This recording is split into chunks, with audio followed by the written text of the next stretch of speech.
It is 6:44 a.m. right now. I decided to come down here to the Itanhaém River, right where it meets the ocean, with my dad, just to fish for about an hour or two before breakfast. So we're going to keep this intro very, very short. Previous video on the YouTube channel, I gave you all a recap of what has happened so far. So if you guys are curious about that, you can go there and check that video. My dad just had a bite on the shrimp right over here, casting at what I like to call an inlet, but here they just call the Itanhaém River. He may have the first fish of the day coming up. 你觉得有鱼吧? Opa! Opa! All right, I was shooting the intro over here, but apparently we're gonna have a fish coming up very soon. I did say the intro was going to be short, but all right, let me get it for my dad. 这是鱼还是挂钩? Opa! Rapaz! Bagre! I think it is a catfish, but I'm gonna let my dad have some fun. Oh, puxa bagre! Opa, puxa, puxa! Opa! We got here a mojarra, a species that I may not have yet too. Oh, rapaz, bonito, hein?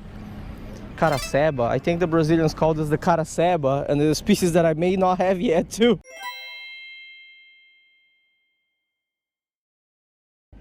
All right, let's go. Let me take a shot and we're gonna release that dude. Later today, we're going to go to the Mongaguá Pier.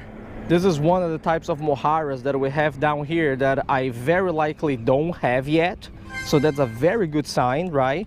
Albeit my parents, they do tend to catch all the fish that I don't have on my life list. So hopefully by the end of this video, I will be able to catch one of these too.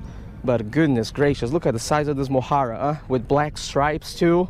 That's awesome. I'm gonna save this one as bait, so when we go to Mongaguá later, I will have it as cut bait. First fish of the day, Shaolin hook set for you guys, yeah? That's what's up.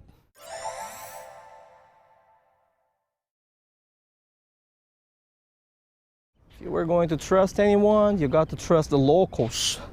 Oh, although I do need to change baits for my father. So that is the thing about having a stroke. Like, want him to have some fun too. This is a family trip, right? So I really want my father today to hopefully catch a real big one.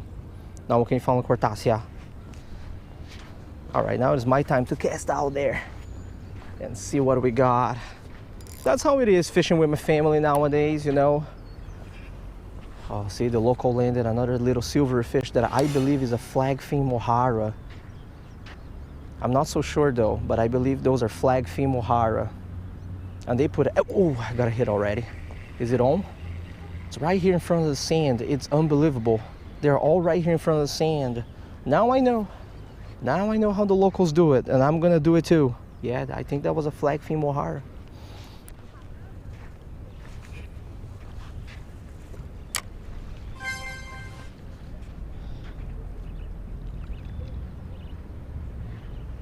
Oh yeah, got a hit already. But I don't think it is one of those mojarras, at least not this one. Let's see what we got. Ih, rapaz, it's a little, oh, wait a moment. Do I have this yet? Dude, this is a little kingfish. Now, Brazil does have different species of kingfish around here, but yeah, it is a tiny little kingfish. Let's see what species this is. 15 minutes at the fishing spot. We're catching all the different species of fish out here. This is crazy. One Brazilian style mojarra that I don't have yet. And now we have this kingfish, Menticihus genus, right? That I believe, sadly, to be a southern kingfish. The southern kingfish does range down here in Brazil. So, I mean, this is very likely not a new species for me. I am taking photos of everything though, but I'm going to stick with the sabiki for a little longer, see what shows up, you know. Just catch some shrimp and really hope that I get one of those big striped mojarras that I don't have yet.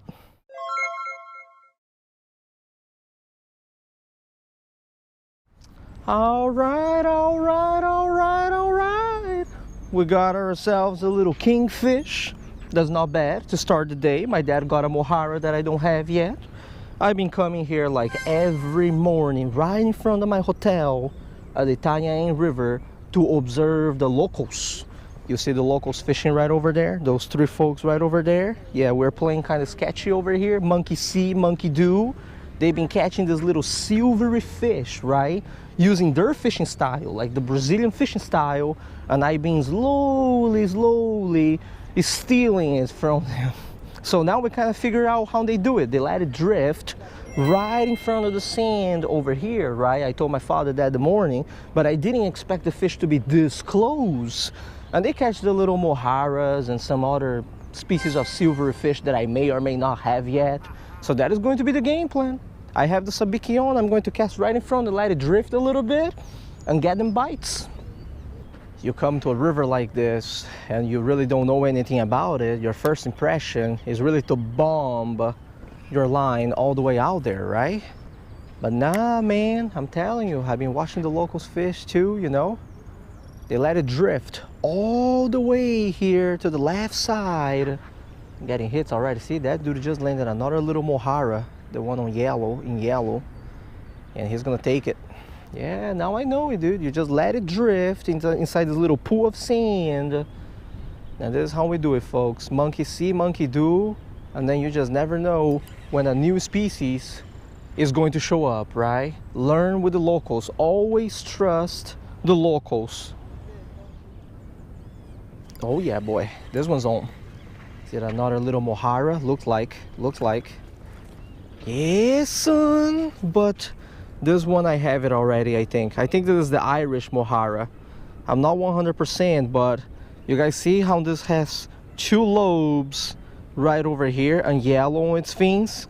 So this is the Irish mojarra that we catch in the United States, but I'm not 100% positive. I'm going to put it together with the southern kingfish and I'll take a few photos. We need the ones with the black stripes.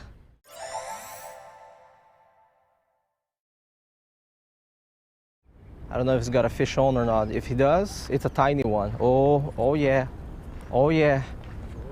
Opa! Baiacu, rapaz. It's a checker puffer.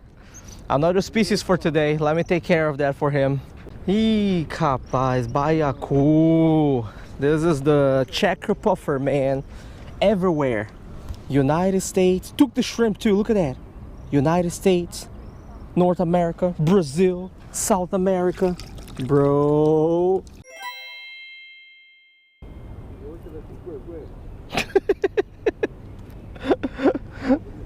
这样咬起来怪怪的。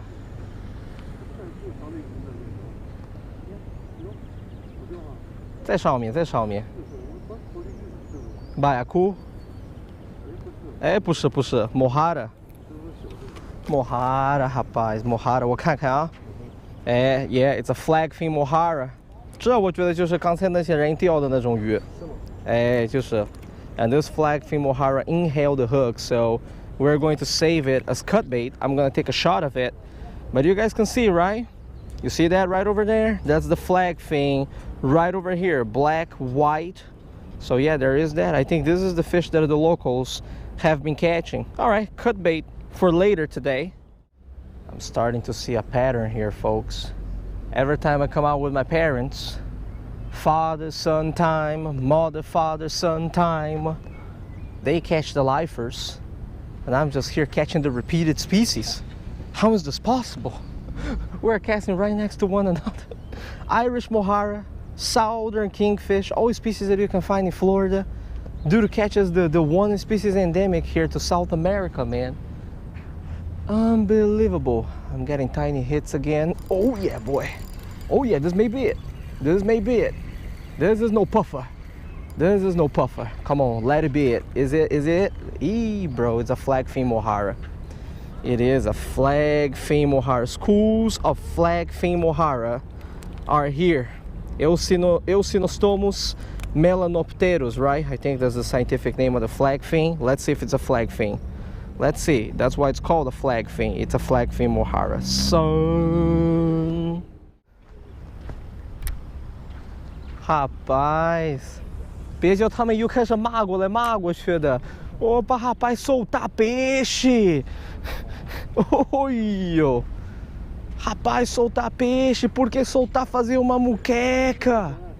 Levar a comer. É, levar... levar pra fritar, rapaz. Yeah, and then they get nervous, man. Exactly.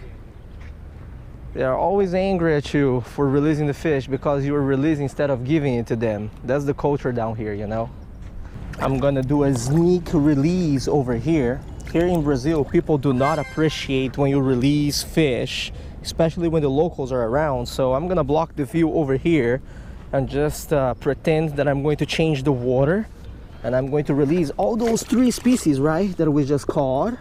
And I'm just going to get some new water over here so that the locals don't complain about it. Yeah, I know, right? But this is the sad reality of this country.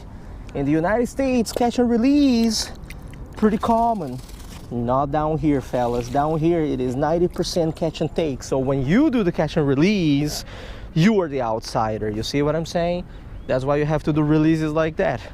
I just released the southern kingfish, the Irish mojarra, and the flagfin over there. They can go back and grow. But those fellows over there, dude, with the strings and the little bags, there's no going back. The bite kind of died down a little bit. I'm starting to get the timing of the tide down, because obviously the tide down here is very, very important. The tide is going from high to low at the moment. You guys can see it, right? When I first got here, the water was around here.